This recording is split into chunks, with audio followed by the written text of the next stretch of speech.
One morning in the year 1957, the neurosurgeon Walter Penfield saw himself like this. A weird freak with huge hands, huge mouth, and a tiny bottom. Actually, this creature is the result of the Penfield research. He named it homunculus. Basically, the homunculus is the visualization of a human being where each part of the body is proportional to the surface it takes in the brain. So, of course, homunculus is definitely not a freak. It's you, it's me, it's our invisible reality. This visualization could explain, for example, why newborn or smokers put instinctively their fingers in the mouth. Unfortunately, it doesn't explain why so many designers remain mainly interested in designing chairs. So anyway, even if I do not understand science entirely, for my design I essentially refer to it. I'm fascinated by its ability to deeply investigate the human being, its way of working, its way of feeling. And it really helps me to understand how we see, how we hear, how we breathe, how our brain can inform or mislead us. It's a great tool for me to understand what could be our real needs. Marketing people have never been able to do that. Marketing reduces things, marketing simplifies, marketing creates user groups, and scientists admit complexity, admit fluctuation and uniqueness. What could be our real needs? Maybe the silence. In our daily life, we're continuously disturbed by aggressive sounds. And you know, all those kind of sound puts us in a kind of stressful state and prevent us from being quiet and focused. So I wanted to create a kind of sound filter able to preserve ourselves from noise pollution. But I didn't want it to make it by isolating people without any earmuffs or those kind of things, or neither with including complex technology. I just wanted to using the complexity and the technology of the brain, of the human brain. So I work with the white noise. DB is basically, DB is the name of the product, is basically a white noise diffuser. This is white noise. The white noise is the sum of all frequencies that are audible by human being brought to the same intensity. And this noise is like a psh, like that.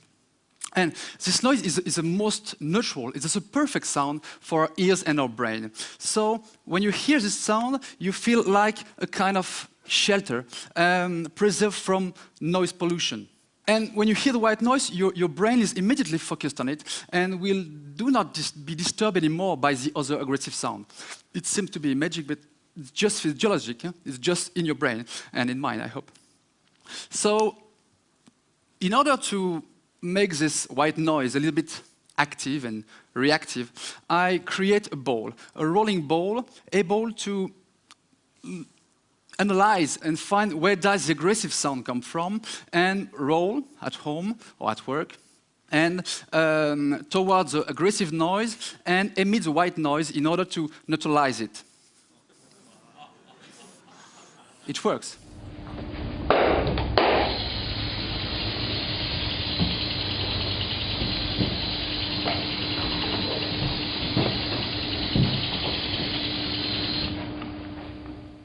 Do you feel the effect of the white noise? It's too in silence. So if you make some noise, you can feel the effect. So, even if this object, even if this product includes some technology, it includes some speakers, it includes some microphones and some electronic devices, this object is not a very smart object, and I don't want to make a very smart object. I don't want to create a perfect object, like a perfect robot. I want to create object like you and me, so definitely not perfect. So imagine, for instance, you're at home, a loving dispute with your girl or boyfriend, you shout, you say blah, blah, blah, blah, blah, blah, was this guy, blah, blah, and DB will probably roll toward you, and turning around you, shh, like that. So definitely not perfect. So you will probably shoot it at this point. Anyway, in the same kind of approach, I designed K. K is a daylight receiver transmitter. So this object is supposed to be displayed on your desk or on your piano, where you're supposed to spend most of your time in the day. And this object will be able to know exactly the quantity of light you received in the day and able to give you the quantity of light you need.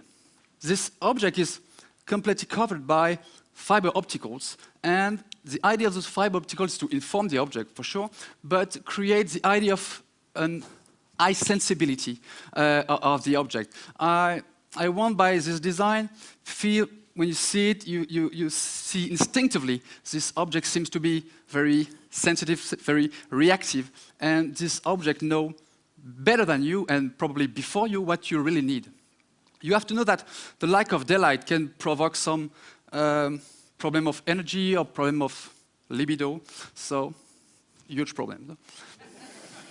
Most of the project I work on, I lead in collaboration with scientists.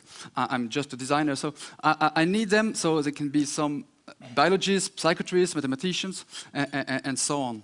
And I submit them my intuitions, my hypotheses, my first ideas, and they react. They tell me what is possible, what is impossible, and together we improve the original concept and we build the project to the end. And this kind of relationship between designer and scientist started when I was at school. Indeed, in my studies, I was guinea pig for pharmaceutical industry. And the idea for me was, of course, I didn't do that for the sake of science progress. I just do that to make money.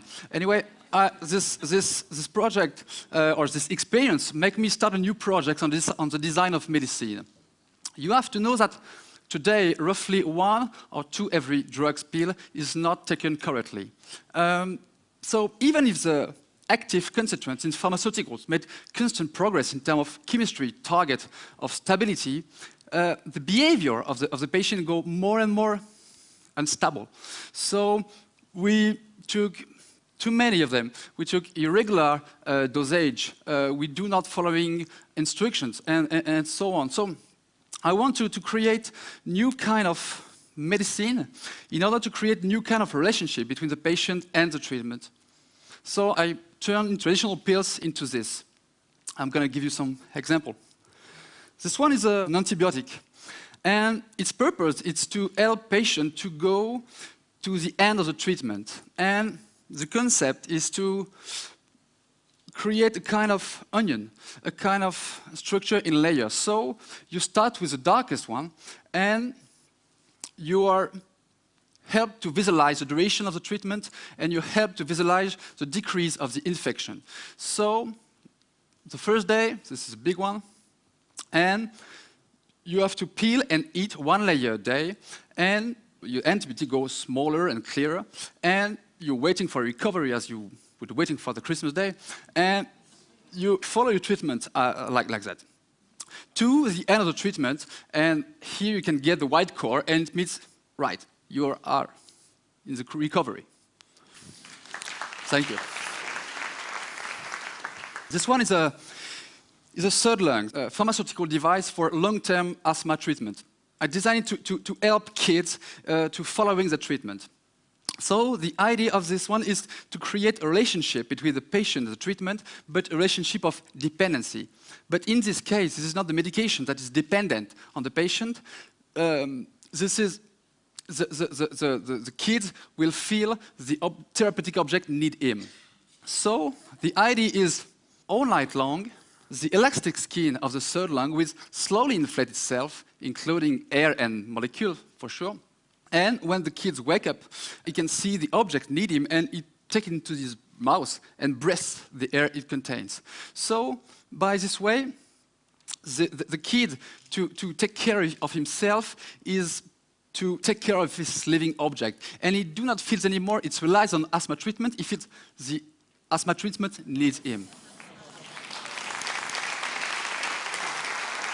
In this kind of living object approach, I like the idea of a kind of invisible design, as if the function of the object exists in a kind of invisible field just around the objects themselves. We could talk about a kind of soul, or a kind of a ghost accompanying them, and almost a kind of poltergeist effect.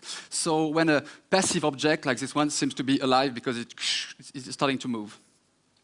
And I remember an exhibition design I made for John Meda and for the Fondation Gartier in Paris.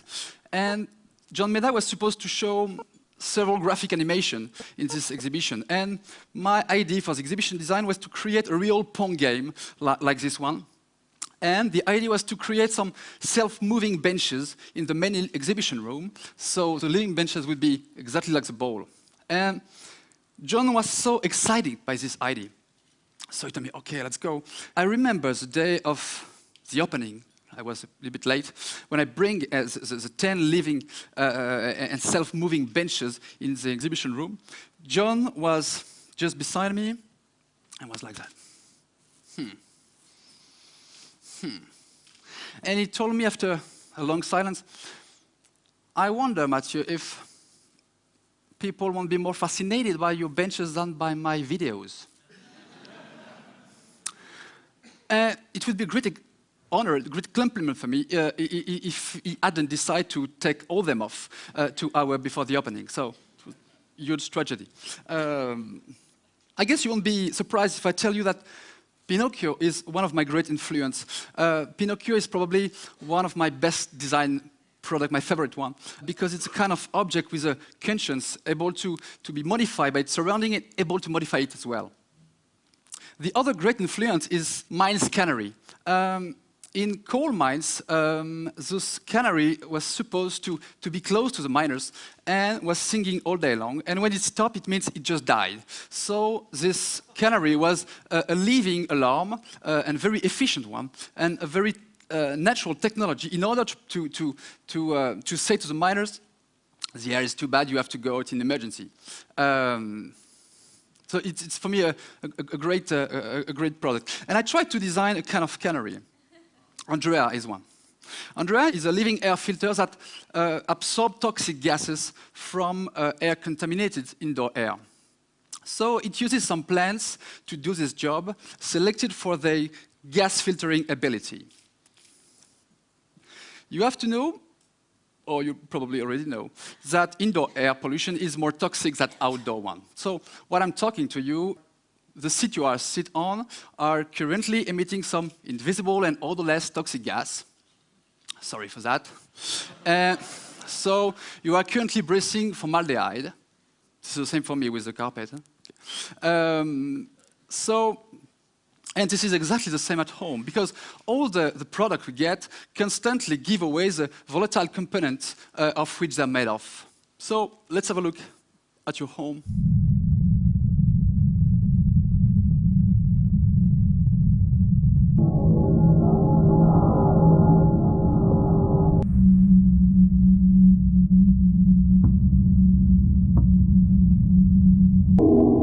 So your sofa, your plastic chair, your kids' toys get their own invisible reality, and this one is very toxic. This is the reason why I created with David Edwards, a scientist of Harvard University, an object able to absorb the toxic elements using those kind of plants, but the idea is to force the air to go in the effective part of the plants, because the roots of the plant are not very effective. Bill Volveton from NASA analyzed it carefully in 70s. So the idea is to create an object able to force the air and to be in contact at the right speed, at the right place, in all the effective parts of the plant. So this is the final object. It will be launched next September. This one is a kind of same approach, because I include in product like Andrea some plants. And in this one, plants are used for their water filtration ability. And it includes some fishes as well. But here, unlike Andrea, here are supposed to be eaten.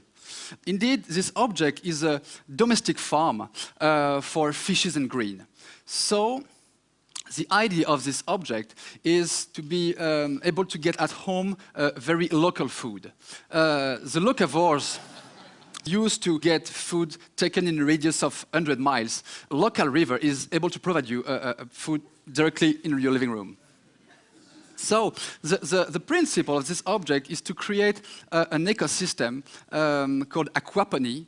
And the aquapony is the dirty water of the fish by a water pump, feed the plants above, and the plants will filter by the roots the dirty water of the fish. And after it go back into the fish tank. After that, you have two options. Or you sit down in front of it like you would do in front of your TV set. Amazing channel. Or you start fishing and you make some sushis with the fish and the aromatic plants above, because you can grow some potatoes, no potatoes, but tomatoes, aromatic plants, and so on. So now we can breathe safely. Now we can eat local food. Now we can be treated by smart medicine. Now we can be well balanced in our biorhythm with the daylight. But it was important to create a perfect place, so I tried to, in order to work and create. So I designed for an American scientist based in Paris a very stimulative, brain stimulative office. I wanted to create a perfect place where you can work and play and where your body and your brain can work together. So in this office, you do not work anymore at your desk like a politician. You sit, you sleep, and you play on a big geodesic island made of leather. You can see like this one. In this office, you do not work and write and draw on a sheet of paper, but you draw directly on kind of huge whiteboard cave, like a prehistoric scientist. So you work like that. You can make some sport during your work. In this office, you do not need to go out in order to be in contact with nature. You include directly the nature in the floor of the office. You can see it there. So this is the inspiration image to lead this project of the office. It really helped me to design it. I never show it to my client. He would be so afraid. Just for my workshop. I guess it may be the revenge of the guinea pig as I was. But it's maybe the conviction, as monkey and homunculus we are, all of us need to be considered according to our real nature. Thank you very much.